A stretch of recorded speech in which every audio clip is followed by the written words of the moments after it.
Hey there everybody, welcome back to another episode of Life in Germany here on True North. If you haven't met me before, if you haven't seen our series or this channel before, my name is Josh. I'm an American from the Midwest of the United States that have been living here for about 10 years now. So this channel is just kind of me explaining a little bit about what it's like here to live in Germany from the aspect of an American coming from the Upper Peninsula of Michigan. So it's been a while since we had our last episode, and that was due to the fact that we've been having some car problems and some other issues that we've been working through, and we actually did get rid of our car, and we're in the process of getting another car, which falls perfectly into kind of the topic for what we're going to talk about today, and that's how to get around in Germany if you don't have a car, or if you decide you don't want to drive a car around, and that would be biking. So most people know biking as, I'm sure 99% of everybody on Earth, pretty sure 99% of everybody on Earth has ridden a bike before, or has some kind of experience with it, whether it be driving, you know, around as a little kid, and that was your first set of wheels, you go to the playground, all that other stuff, and then kind of as you get older, you don't use it anymore. To, you know, people who like, you know, I think of right off the top of my head, I don't know any other personal or professional bikers, but, you know, Lance Armstrong with Tour de France and stuff like that, where, you know, these guys, they bike all the time. I kind of fit more towards the first category, where it was just kind of like, you know, as a kid, you rode your bike around, and as you grew up, you didn't use it anymore. I do remember riding my bike around a little bit in high school, but we had like really cheap bikes. If anybody's ever been to Walmart or anything like that, that's kind of what my bike was like. So I bought my best bike that I bought at home. I bought from the store where I worked, which was called Pomida, which then belonged to Shopko, which doesn't exist anymore, and that costed about 120 bucks. So that was a premium bike for me back then, and the last time I went home visiting my parents, I took a look at that bike, and whew, it was, it's not a pristine bike, it is a very down-to-earth, I don't even know if I would recommend anybody ride the bike, just because it's so, compared to today's standards, it's nothing.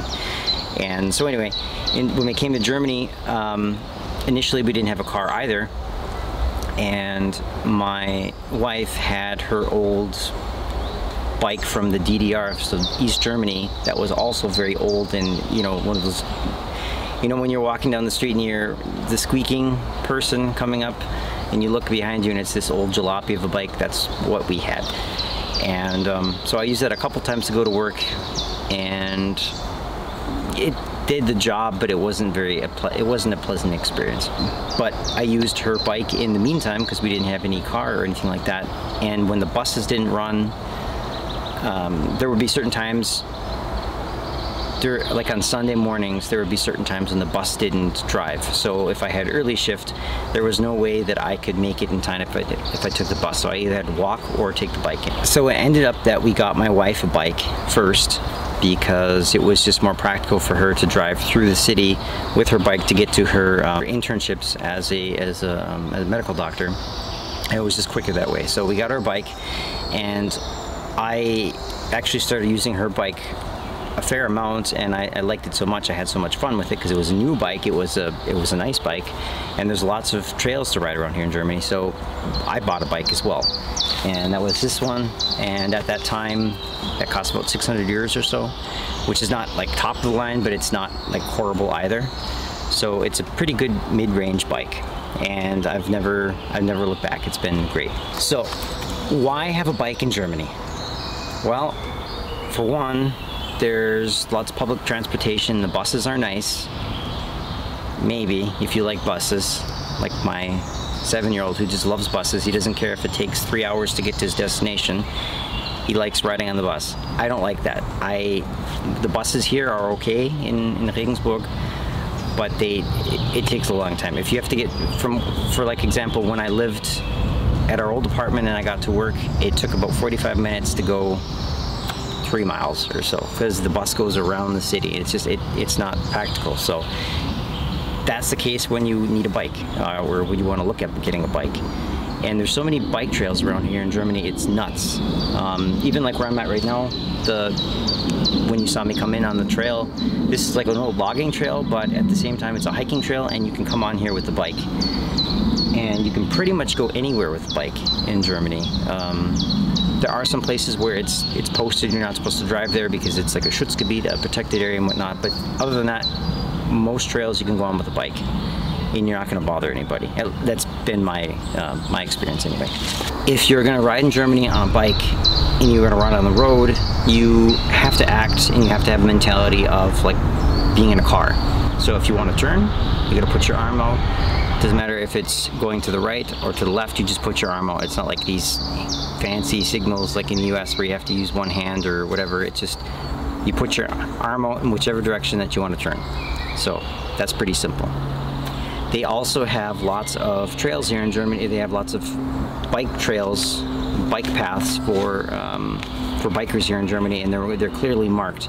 You'll have a spot where you'll have like a sidewalk on the side of the road for pedestrians, a walkway, and then you'll have next to it usually a bike path. And you can differentiate between the two because usually the bike path is smooth asphalt or pavement, and the walkway is usually kind of like made out of cobblestone type material. So that's how you can differentiate between the two. And when you drive in Germany, you drive on the right side of the road. So it's like in the United States, you drive on the right hand side of the road. However, if there's bike paths, you drive on that side of the road. You're not supposed to use the same bike path and go in opposite directions unless it's marked. That's a big deal in Germany, or supposedly it's a big deal. I've never seen anybody get stopped yet, but somebody who's coming in the opposite direction where they're not supposed to is called a Geistfahrer. Geisterfahrer. And I have no idea why they call them that. Probably because you're not expecting them and they're like a ghost. You don't see them until they're right up on you or something like that. If anybody knows the answer to this, feel free to answer in the comments. I appreciate it.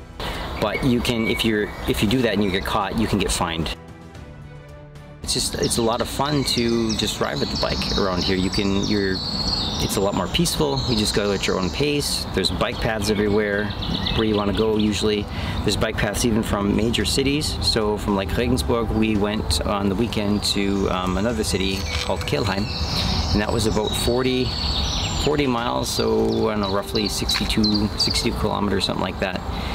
And that only took, we went with my in-laws, and we just took a leisurely ride, and that took about 4 or 5 hours or so. And of course you could do it quicker than that, but it was just a nice ride along the river, and it was just great. And you can do all kinds of stuff like that around here.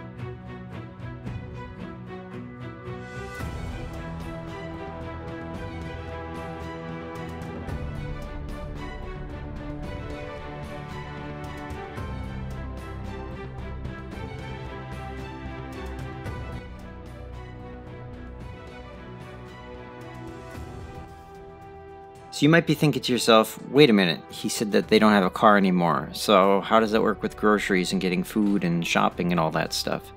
Well, we do have an Aldi that is about a half a mile from the house, so that's not a big deal. So like all of our staple food items and whatnot I can get from there. For other specialty items that we can't get at Aldi, we have another store that we go to called Kaufland, and that's about a mile and a half from the house. And now and then I'll take my military style backpack and load it up to the brim and go get what I need and bring it back to the house the old-fashioned way. Without a car and with limited extra space, you get really resourceful real quick where to put extra food items. In this load of food here that weighed about 20 kilos, so 44 pounds. So you also get back in shape really quick too. So with that, we'll end this episode now, but I hope that this was interesting to you guys. I hope you guys were able to take something from it. You were able to learn something, and yeah, it was kind of fun. You get to see some new sites, you get to see some new areas here in Germany, and learn a little bit more. And hopefully I encourage you a little bit to go out and grab a bike and explore your world. So with that, we'll catch you guys later. Take care, and catch you next time. Once again, I thank you guys so much for watching this episode, and I encourage you to go check out our other videos. And if this video was interesting to you or you learned something new, please consider hitting that like button and subscribing to the channel. And I hope to catch you guys next time. Take care.